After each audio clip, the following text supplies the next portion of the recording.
Bismillahirrahmanirrahim. Ya ayyuhalladzina amanu udkhulu fis-silmi kaffah.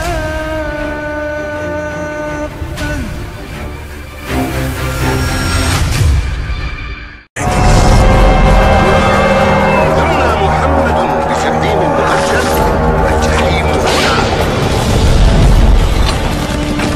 فمن كان على أمر من أمور المسلمين فليتق الله فيهم. لا يتكلم أحد بموت رسول الله إلا ضربته. جئتك أؤمن بالله وبرسوله وبما جئت به. فقد أعذرت إليكم وأعذرتموني.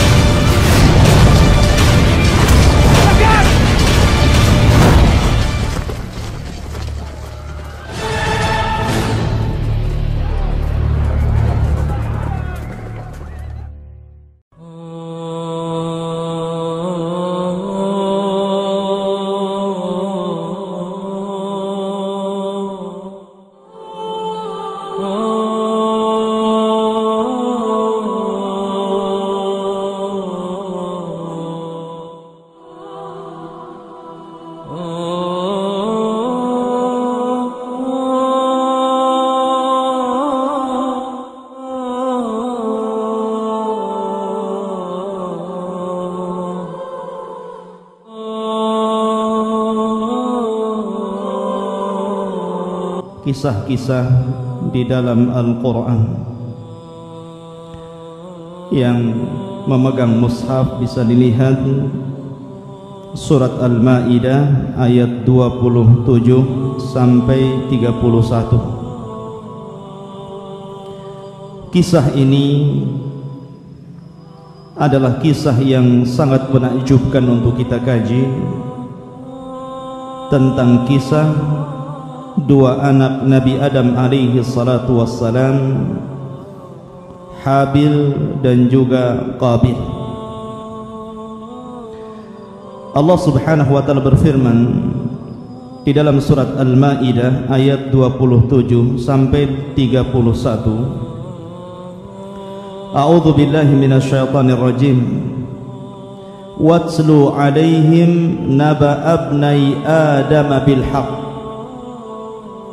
إذ قرب قربانا فتقبل من أحدهما ولم يتقبل من الآخر قال سأقتلنك قال إنما يتقبل الله من المتقين.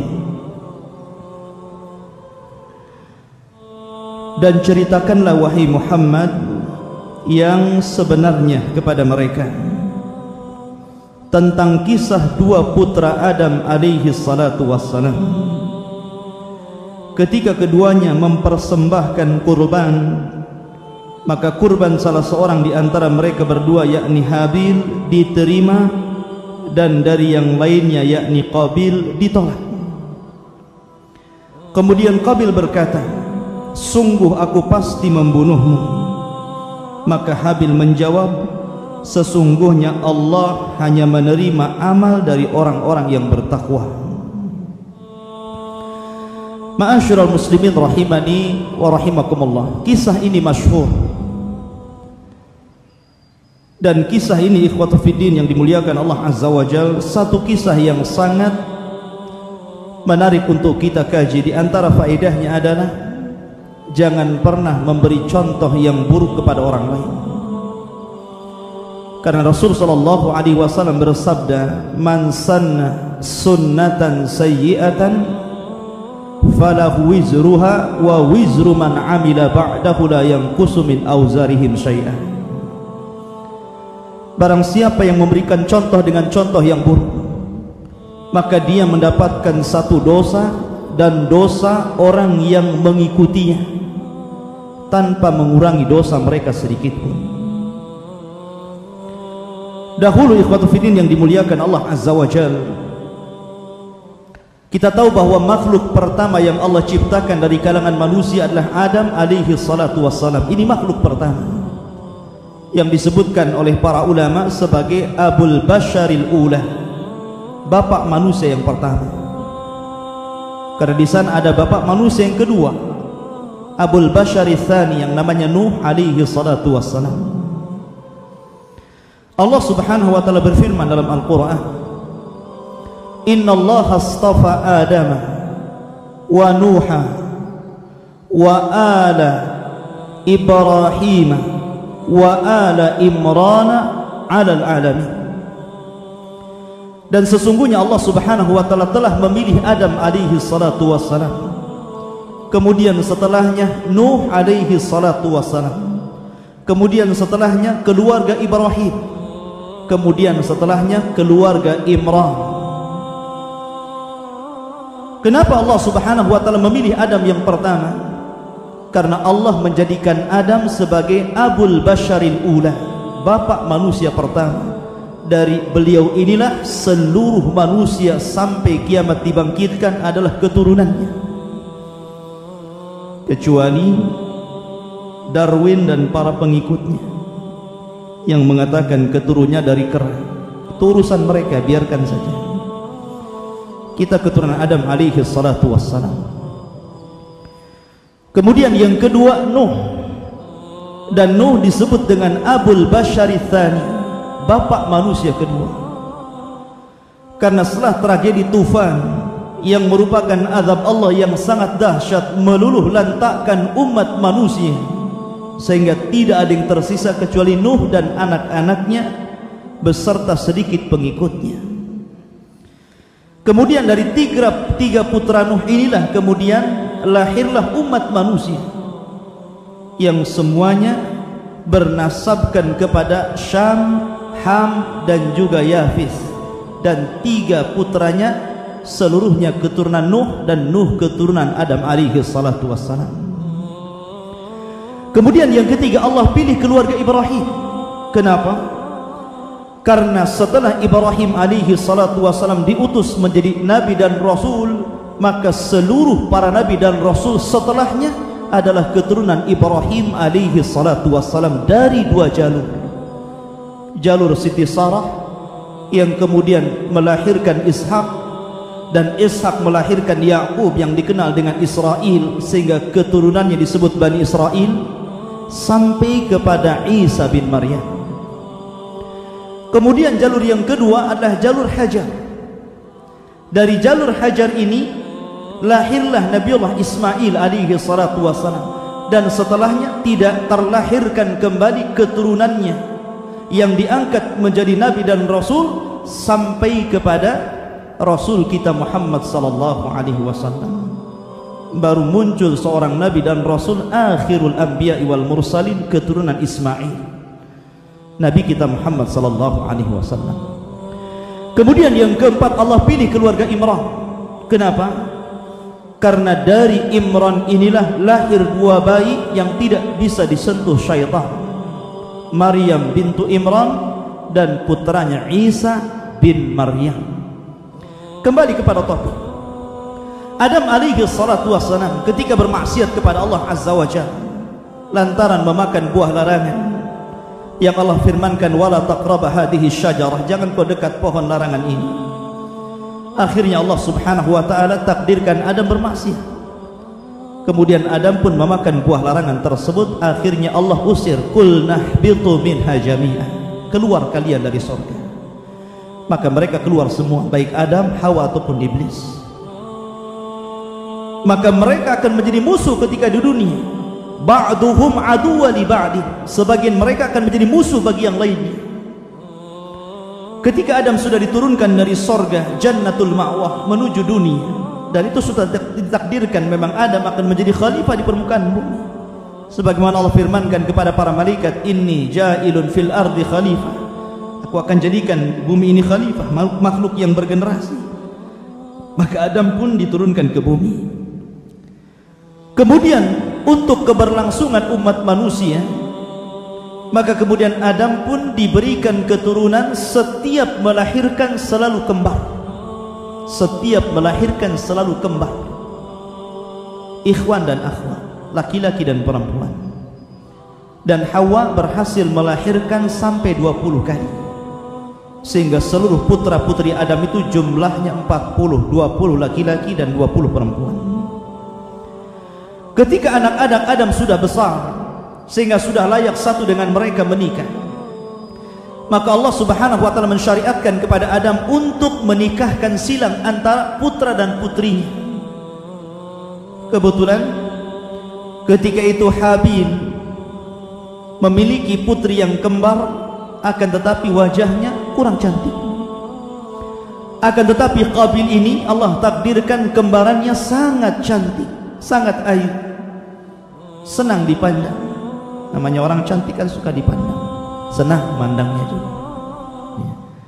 Ma'asyiral muslimin rahimani wa rahimakumullah. Akhirnya Allah Subhanahu wa taala mensyariatkan agar kedua putra Adam ini menikah. Habil ketika itu mewarisi akhlak Nabi Adam alaihi salatu wassalam. Bahkan seandainya Habil tidak dibunuh, tentu dia akan menjadi seorang nabi, karena dia mewarisi sifat-sifat Nabi Adam dan akhlak Nabi Adam alaihi salatu wassalam. Berbeda dengan Qabil. Qabil ini memiliki perangai yang jahat, perangai yang hasad, sehingga ketika dia disuruh menikah dengan kembaran si Habil, dia tidak terima, timbul hasad. Disinilah kisah dimulai, ikhwatu fiddin yang dimuliakan Allah Azza wa Jalla. Qabil menolak untuk menikahi kembarannya Habil. Maka penolakannya ini, ikhwatu fiddin, direspon oleh ayahandanya Adam alaihi salatu wassalam, karena Adam bukan nabi yang diktator, bukan nabi yang harus tidak. Adam berdoa kepada Allah Subhanahu wa taala untuk menyelesaikan masalah. Dan ini penting, ikhwan, ketika antum bermasalah dengan sebuah permasalahan, minta kepada Allah permasalahan itu diselesaikan. Iyyaka na'budu wa iyyaka nasta'in. Karena tanpa pertolongan Allah Azza wa Jalla, masalah apapun tidak akan diselesaikan. Akhirnya Allah Subhanahu wa taala memberikan solusi. Dengan cara apa? Dengan cara disuruh putra-putra Adam untuk berkurban. Dan syariat Muhammad sallallahu alaihi wasallam adalah syariat yang mudah, ikhwan. Berbeda dengan syariat orang dulu. Syariat Muhammad sallallahu alaihi wasallam, syariat Islam sangat mudah. Ketika Islam mensyariatkan antum untuk berkurban, kurban dalam Islam sangat mudah. Antum tidak tinggal membeli kambing atau membeli sapi atau membeli unta, kemudian antum sembelih di Idul Kurban, antum telah berkurban kepada Allah Subhanahu wa taala dengan keikhlasan antum. Tapi kurbannya orang dulu berbeda. Kurbannya orang dulu harus membawa kambing, membawa sapi, membawa unta ke atas gunung. Jadi mereka harus berlelah berletih meletakkan kurban di atas gunung. Kemudian setelah mereka meletakkan kurbannya di atas gunung, mereka harus menanti. Menanti apa? Menanti Allah membuktikan bahwa Allah menerima kurban mereka, di mana Allah kelak akan mengirimkan api, yang api ini menyambar setiap kurban yang akan diterimanya. Dan syariat ini berlangsung sampai kepada zaman Bani Israel. Bayangkan berapa ribu tahun syariat seperti ini berlangsung. Bahkan di zaman Bani Israel, ikhwan, apabila mereka berperang, berjihad di jalan Allah Azza wa Jalla, kemudian mereka menang orang-orang yang beriman, mengalahkan orang-orang kafir, dan mendapatkan harta ghanimah yang sangat besar, maka harta ghanimah diharamkan bagi mereka untuk memakannya. Tidak boleh. Mereka tidak boleh mengambil harta rampasan perang. Lalu harta-harta rampasan perang itu dikemanakan? Maka harta rampasan perang itu harus dibawa ke atas gunung. Apakah anda mendapatkan emas, mendapatkan perak, mendapatkan perhiasan, mendapatkan apa saja dari peperangan itu, maka harus dibawa ke atas bukit. Kemudian menunggu. Kalau jihad antum diterima, artinya jihad antum li'ilai kalimatillah, betul-betul meninggikan kalimat Allah, maka Allah akan kirim api dan melahap ghanimah, melahap harta rampasan perang. Tapi kalau seandainya Allah tidak mengirimkan api untuk melahap ghanimahnya, tanda jihadnya dipertanyakan. Artinya harta itu akan dibiarkan di atas bukit begitu saja. Tapi Rasul sallallahu alaihi wasallam berbeda syariatnya. Kata Nabi sallallahu alaihi wasallam, "Uhillat liya al-ghanaim." Dihalalkan untukku dan umatku ghanimah, harta rampasan perang. Boleh. Umat Islam boleh memanfaatkan harta rampasan perang. Itulah syariat kita mudah. Syariat orang dulu subhanallah. Hatta zaman dahulu di zaman Bani Israel, apabila celana antum, pakaian antum kena najis, ikhwan, itu tidak boleh dipakai lagi, langsung dibuang. Tapi syariat kita alhamdulillah dimudahkan. Kalau pakaian antum, sarung antum kena najis, cukup dicuci 3 kali selesai. Sehingga orang-orang dulu itu, orang kayanya pun hampir tidak punya pakaian, karena setiap kena najis harus dibuang. Tapi syariat kita ini mudah. Inna dina indallahi yusrun. Agama Islam ini mudah sekali, ikhwan. Maka syukurilah kemudahan syariat yang Allah berikan kepada kita, sehingga Allah mempermudah kita dibandingkan dari umat sebelum kita. Ma'asyiral muslimin rahimani wa rahimakumullah. Karena backgroundnya si Habil ini, ikhwan, adalah seorang pengembala kambing. Beda dengan Qabil, dia suka bertani. Maka Habil kemudian mengambil seekor kambing yang lebih layak, yang lebih indah, yang paling gemuk, untuk dikorbankan kepada Allah Azza wa Jalla. Diambillah kambing yang paling baik, kemudian diteletakkan di atas bukit. Kemudian si Qabil ini, ikhwatu fiddin, karena memang dasarnya sudah tidak menerima ketentuan Allah, sudah tidak menerima syariat Allah, sudah ada hasad, maka dia asal-asalan memberikan kurban. Dia mencari buah-buahan yang buruk, yang busuk, kemudian dikumpulkannya dan dimasukkan di dalam keranjang, kemudian dinaikkan di atas bukit. Lihat bagaimana Qabil niat yang buruk. Ma'asyiral muslimin rahimani wa rahimakumullah. Maka tentunya Allah hanya menerima kurban yang baik-baik. Allah tidak pernah menerima kurban yang jelek-jelek. Maka Allah kirimkan api dan melahap kurbannya si Habil dan menolak kurbannya Qabil. Dari sini ikhwatu fiddin yang dimuliakan Allah Azza wa Jalla, Qabil marah sehingga dia datang kepada Adam alaihi salatu wasalam, mencaci maki bapaknya, dicaci maki ayahandanya, dengan mengatakan, engkau hanya berdoa untuk anakmu yang kau cintai dan tidak berdoa untukku, sehingga kurban dia yang diterima, kurbanku yang ditolak. Akhirnya Qabil pun berniat untuk membunuh saudaranya. Makanya Allah subhanahu wa ta'ala firmankan, watslu alaihim naba abnai Adam bil haqq. Bacakan kepada mereka yang Muhammad tentang kisah dua putra Adam, Qabil dan Habil. Idh qarraba qurbanan, ketika keduanya berkurban, fatuqubbila min ahadihima, kemudian Allah menerima salah satunya, walam yutaqabbal minal akhar, dan satunya lagi ditolak. Apa yang terjadi? Maka Qabil mulai mengancam kepada Habil, la aqtulanna, saya akan bunuh kamu. Lihat, berawal dari hasad, berakhir mengancam membunuh. Tetapi ingat ikhwan, halakal hasid qabla al-mahsud. Sebenarnya kebanyakan orang yang hasad itu lebih hancur sebelum orang yang dihasadi. Kebanyakan seperti itu. Coba saja lihat kehidupan masyarakat. Mungkin ada orang yang melihat tetangganya buat rumah udah panas, tanya uangnya dari mana. Kemudian beli mobil, oh banyak kali duitnya. Makin sakit, makin stres. Naik tingkat 2, tensi darahnya naik juga. Naik tingkat 3, tambah tinggi tensinya. Akhirnya stroke, mati. Yang dihasadi tenang-tenang saja, menikmati rumahnya, menikmati mobilnya, subhanallah ikhwan. Betul kata para ulama, halakal hasid qabla al-mahsud. Terkadang orang yang hasad itu hancur sebelum orang yang dihasadi. Ma'asyiral muslimin rahimani wa rahimakumullah. Kemudian di sini setelah Qabil kemudian mengancam, la aqtulannak, saya akan bunuh kamu. Tapi Habil ikhwatu fiddin sekali lagi dia mewarisi sifat Nabi Adam, sehingga dia mengatakan, innama yataqabbalullahu minal muttaqin. Ya Qabil, Allah subhanahu wa ta'ala hanya menerima korban orang-orang yang bertakwa. Makanya Allah katakan, la yanalallaha luhumuha wala dima'uhu wala dima'uha walakin yanaluhu taqwa minkum. Yang Allah terima ketakwaannya. Kemudian di sini Habil mengatakan, la in basatta ilayya yadaka litaqtulani, ma ana bibasiti yadiya ilaika liaqtulak. Allahu akbar ikhwan. Jadikan kata-kata Habil ini syiar untuk antum. Jadikan kalimat Habil ini syiar untuk antum dalam setiap muamalah antum di masyarakat antum. Idfa billati hiya ahsan. Cegahnya sebuah permasalahan itu dengan yang lebih indah kepada saudara antum. Apabila ada orang yang hendak membuat masalah dengan antum, mengancam antum umpamanya, maka cegahlah ancaman itu dengan yang lebih baik.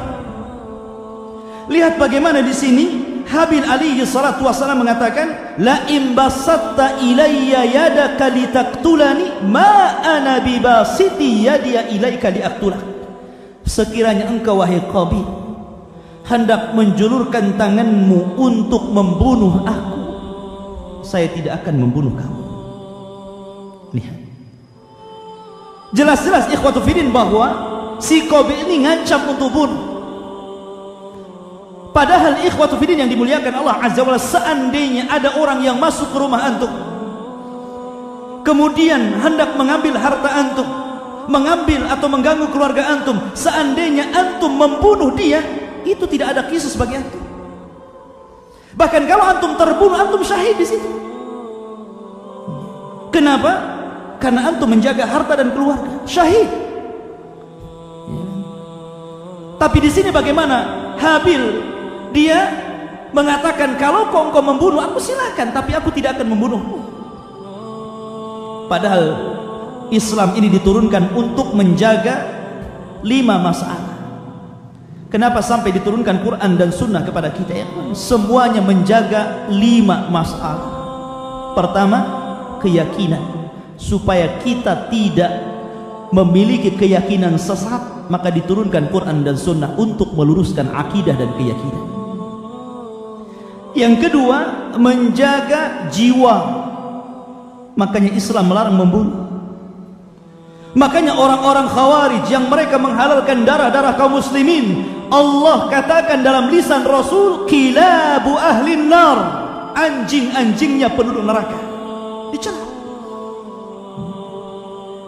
Bahkan Allah katakan dalam Al-Quran, faman qatala mu'minan muta'ammidan fajaza'uhu jahannam khalidan fiha wa ghadiballahu alaihim wa la'anahum wa a'adda lahum adzaban 'adzim. Tidak ada ancaman yang lebih besar yang Allah taruh dalam Al-Quran kecuali ancaman membunuh seorang muslim secara sengaja. Coba antum baca dari awal ayat sampai akhir ayat, awal surat sampai akhir surat, tidak ada ancaman yang lebih keras yang Allah letakkan dalam Al-Quran daripada ancaman seorang mukmin membunuh mukmin yang lain secara sengaja. Man qatala mu'minan muta'ammidan, siapa yang membunuh mukmin secara sengaja, fajaza'uhu jahannam, balasannya jahannam, khalidan fiha, dikekalkan di dalamnya. Wa ghadiballahu alaihi, Allah murka kepadanya. Wa la'anahu, Allah laknat dia. Wa a'addahu adzaban 'adzim, dan Allah berikan azab yang sangat besar.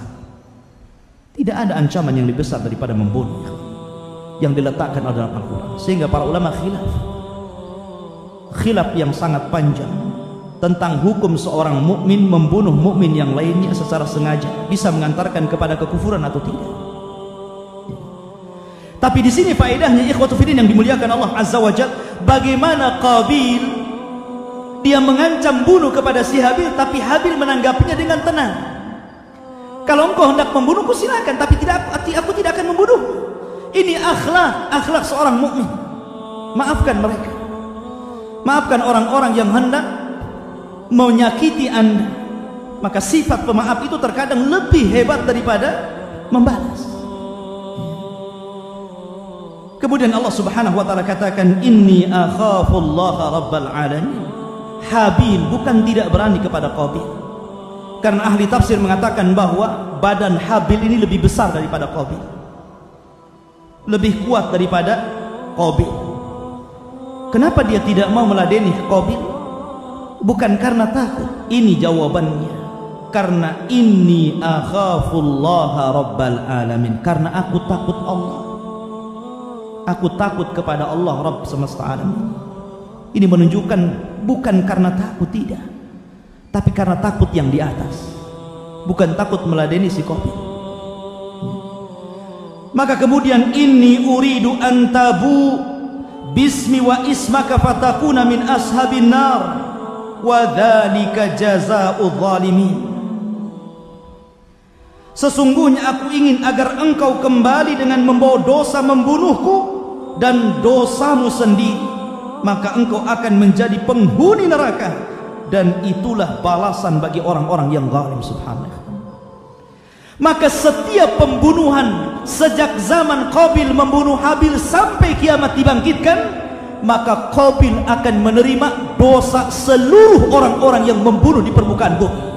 Kenapa? Karena dia yang mencontohkan pembunuhan pertama di dunia. Hati-hati, jangan berikan contoh yang buruk kepada manusia, maka berikan contoh yang baik. Karena Rasulullah SAW mengatakan, man dalla ala khairin kafa'ili, man dalla ala hudan kana lahu ajru wa ajru man amila ba'dahu la yanqusu min ujurihim syai'ah. Barang siapa yang memberikan contoh yang baik, maka dia dapat pahala dan pahala orang yang mengikutinya tanpa mengurangi pahala mereka sedikit pun.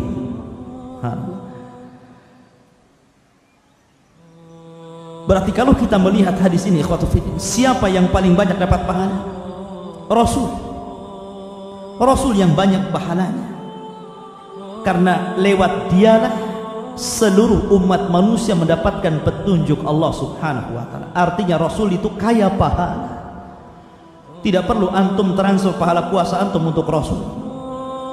Tidak perlu antum haji kemudian umrah kemudian ditransfer pahala haji dan umrah antum untuk Rasul. Tidak perlu. Rasul itu kaya pahala. Rasul itu pahalanya banyak, karena seluruh umat dari zaman Rasul sampai kiamat dibangkitkan, pahalanya akan dibawa oleh Rasulullah SAW tanpa mengurangi pahala umatnya sedikit pun. Jadi tidak usah untuk menghadiahkan pahala kepada Nabi. Nabi itu sudah banyak pahalanya. Yang perlu pahala itu antum, saya, dan umat-umat yang terbelakang ini yang perlu pahala. Ma'asyiral muslimin rahimani wa rahimakumullah. Fatawwa'at lahu nafsuhu qatla akhi faqatalahu fa asbaha minal khasirin. Maka nafsu Qabil mendorongnya untuk membunuh saudaranya, kemudian dia pun benar-benar membunuhnya, maka jadilah dia termasuk orang-orang yang rugi. Bagaimana cara membunuh Qabil kepada Habil? Ternyata Qabil ini pengecut. Qabil ini tidak berani kepada kakaknya Habil, sehingga dia menggunakan cara yang licik. Sebagian ahli tafsir mengatakan, ada yang mengatakan bahwa Qabil mencekik Habil dari belakang kemudian sampai meninggal. Ada juga yang mengatakan meletakkan tali kemudian sampai meninggal. Dan pendapat yang masyhur dari kalangan ulama tafsir, dan ini yang paling rajih, aqrab Allahu a'lam, adalah Qabil membunuh Habil dengan cara membenturkan batu di kepalanya. Itu pun ketika Habil sedang lelap tertidur. Sebab kalau seandainya satu lawan satu dan sedang terjaga, ikhwan, pasti kalah si Habil. Tidak mungkin menang, karena Habil lebih besar badannya, lebih kuat, lebih kekeh. Sehingga dengan cara yang licik, di si Habil ketika tidur di kebunnya, di tempat pengembala kambingnya, Qabil ini datang membawa batu besar, kemudian menghajar kepalanya sehingga mati di tempat. La ilaha illallah. Kemudian ketika itu Qabil bingung, udah mati nih, karena sebelumnya tidak ada orang yang meninggal, sehingga bingung bagaimana cara merawat jenazahnya. Maka kemudian disinilah faba'atsallahu ghuraban yabhatsu fil ardi liyuwariyahu kaifa yuwari sau'ata akhi.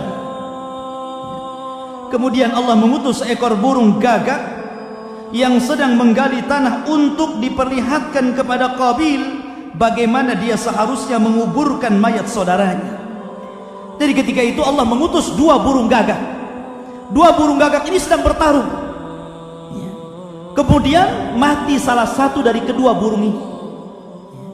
Sehingga kemudian yang berhasil membunuh burung gagak itu akhirnya apa?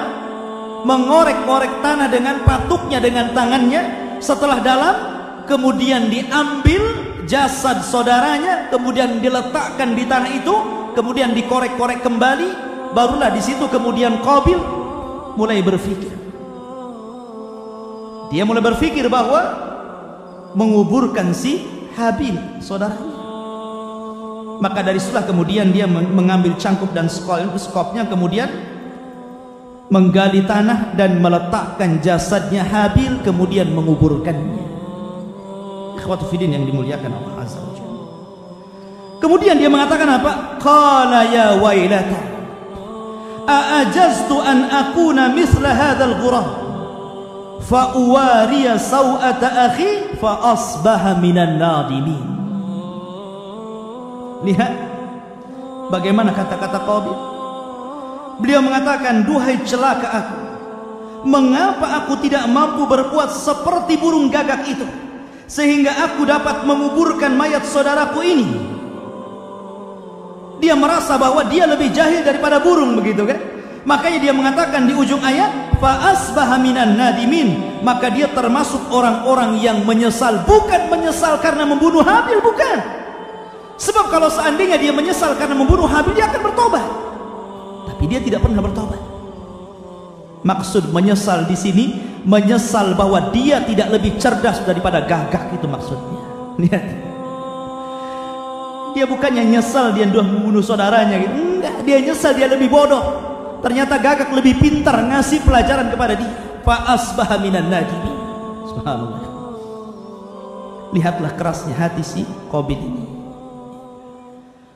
Makanya Allah Subhanahu wa ta'ala kemudian mengatakan min ajli dzalik. Lihat, kata-kata ini sangat baik sekali. Karena kisah itu, pembunuhan Qabil kepada Habil itu, katabna ala bani Israil annahu man qatala nafsan bighairi nafsin aw fasadin fil ard faka'annama qatala an-nasa jami'an wa man ahyaha faka'annama ahya an-nasa jami'an wa laqad ja'atuhum rusuluna bil bayyinat thumma inna katsiran minhum ba'da dzalika fil ardi la musrifun. Oleh sebab itulah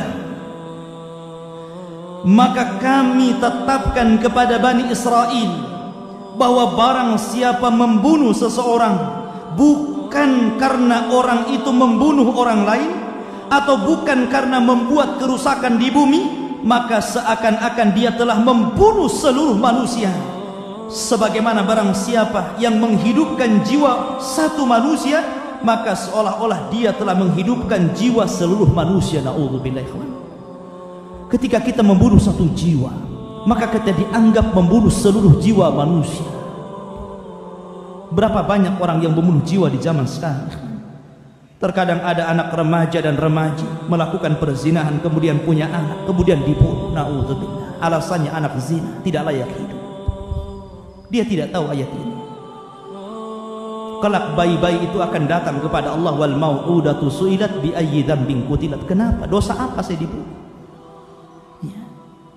Di zaman sekarang ikhwan sudah tanda-tanda kiamat, kasratul haraj, banyaknya pembunuhan.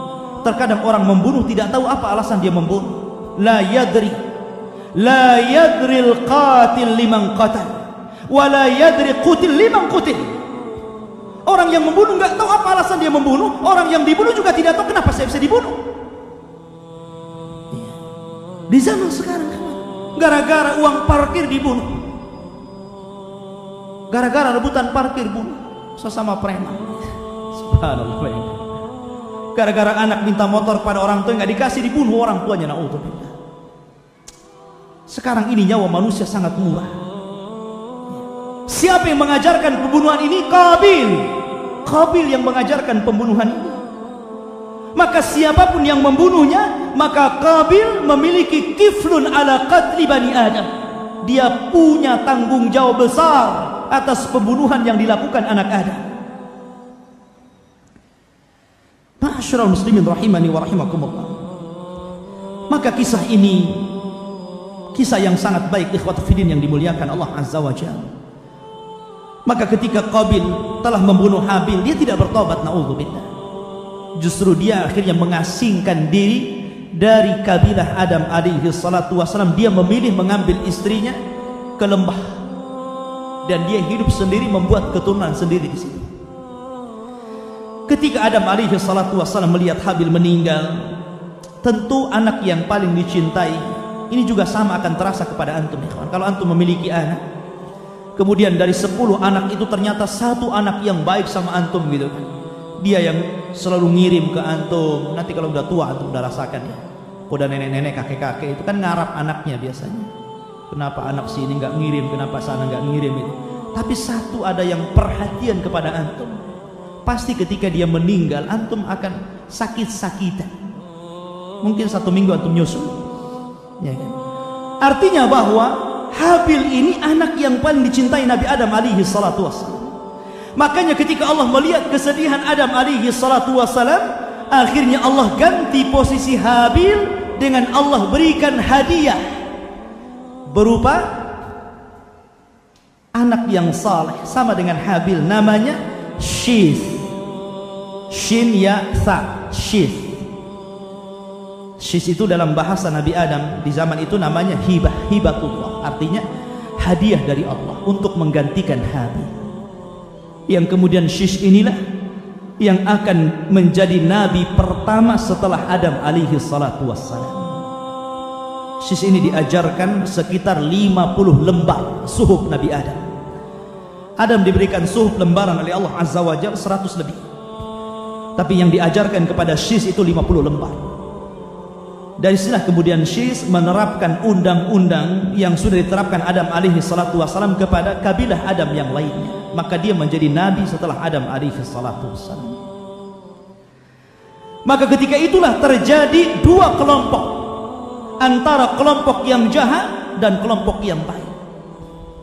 Kelompok yang jahat keturunan Qabil, mereka berada di lembah. Dan keturunan kelompok-kelompok yang baik adalah kelompok Nabi Syith yang ada di atas bukit. Mereka kabilah Adam alaihi salatu wassalam. Lah Allah takdirkan ikhwan, keturunan Nabi Syith ini ya, seluruh laki-lakinya tampan, tapi wanitanya kurang cantik.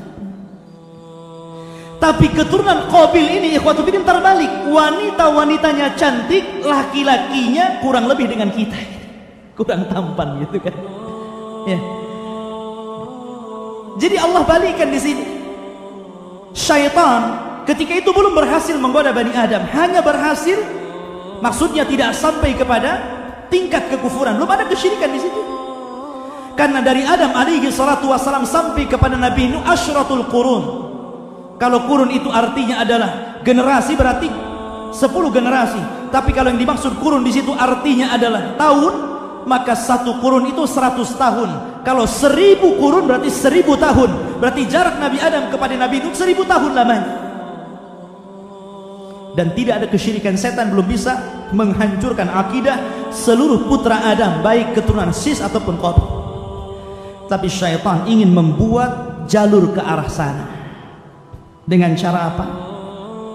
Membuat kabairud dzunub. Ketika ikhwatul fiddin yang dimuliakan Allah Azza wa Jalla, Qabil ini meninggal dunia, Allah takdirkan meninggal dunia. Maka kaumnya ingin memuliakan Qabil, ingin menguburkan sebagaimana Adam dikuburkan, sebagaimana juga Habil dikuburkan, dan begitu seterusnya. Karena Adam alaihi salatu wassalam ketika itu beliau memiliki usia yang cukup panjang dari putra-putranya. Usia dia 1000 tahun, cuman yang 60 tahun diberikan kepada Nabi Daud alaihi salatu wassalam. Jadi ketika malaikat maut datang kepada Nabi Adam alaihi salatu wassalam hendak mencabut nyawanya, dan sebelumnya Adam diperlihatkan umatnya oleh Allah subhanahu wa ta'ala, ternyata dari sekian banyak umatnya Allah subhanahu wa ta'ala memberikan cahaya di antara kedua matanya di sini. Itu tanda umat Nabi Adam, ada cahaya di keningnya. Tapi ada satu orang yang cahayanya sangat menakjubkan Nabi Adam, sehingga ditanya, itu siapa? Maka Jibril mengatakan, dia adalah Daud dari keturunanmu. Maka Adam alaihi salatu wassalam, berapa usianya? Usianya hanya 60 tahun. Maka Adam alaihi salatu wassalam mengatakan, bagaimana kalau aku berikan 40 tahun usiaku untuk dia, genapkan dia 100 tahun. Maka ketika itu setelah Adam menjelang wafatnya, datang malaikat maut mendatangi Adam dan mengatakan, ya Adam, waktumu sudah habis.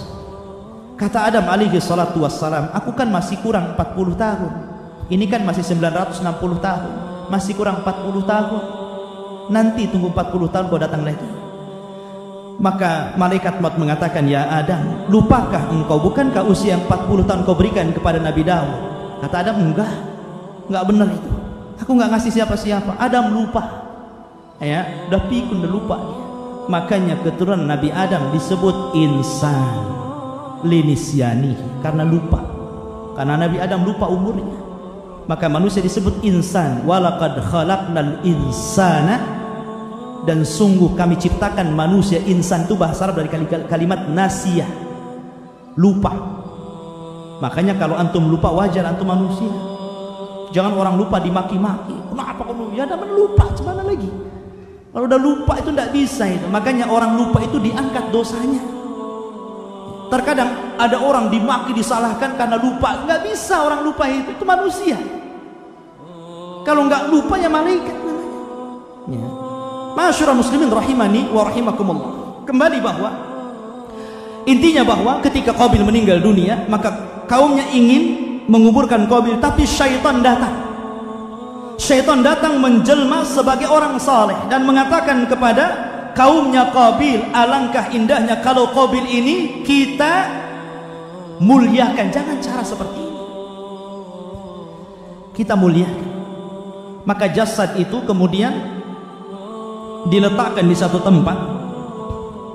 tempat. Kemudian sebelum jasad itu dimuliakan, maka syaitan membuat seruling. Makanya Rasul mengatakan apa? Al-mazamiru minasyaitan. Ya, seruling itu dari syaitan. Jadi suara seruling itulah suara syaitan. Disinilah sejarah musik pertama sepanjang abad manusia. Kalau antum ditanya sejarah musik, maka di zaman Nabi Syith inilah sejarah musik berada. Syaitan membuat seruling, kemudian ditiuplah seruling itu. Ketika itu umat manusia belum pernah mendengar instrumen lagu. Suara seruling itu belum pernah mendengar orang itu. Sehingga akhirnya oleh dua kabilah ini terdengar, karena syaitan ini sengaja meniup di tengah-tengah, di antara kabilah Syith dan kabilah Qabil. Maka akhirnya mereka terus mendengarkan dari mana suara seruling yang indah ini, karena sebelumnya mereka belum pernah mendengar musik. Makanya kalau antum mendengar musik, terkadang orang diam saja bergerak-gerak. Ya, antum yang sudah kenal sanator kan manggut-manggut, apalagi enak lantunannya. Akhirnya kabilah Syith ini makin mendekat kepada suara seruling tadi. Kabilah Syith juga mendekat, kabilah Syith mendekat, kabilah Qabil mendekat. Maka setelah terdekat, ikhwatu fiddin, yang laki-laki melihat wanita yang cantik melihat laki-laki yang tampan. Apa yang terjadi? Antum paham sendiri. Ya. Maka akhirnya karena sering ketemu, terjadilah tabarruz dan ikhtilat. Ikhwan, dosa itu kan tadarruj, berawal dari membunuh, kemudian musik.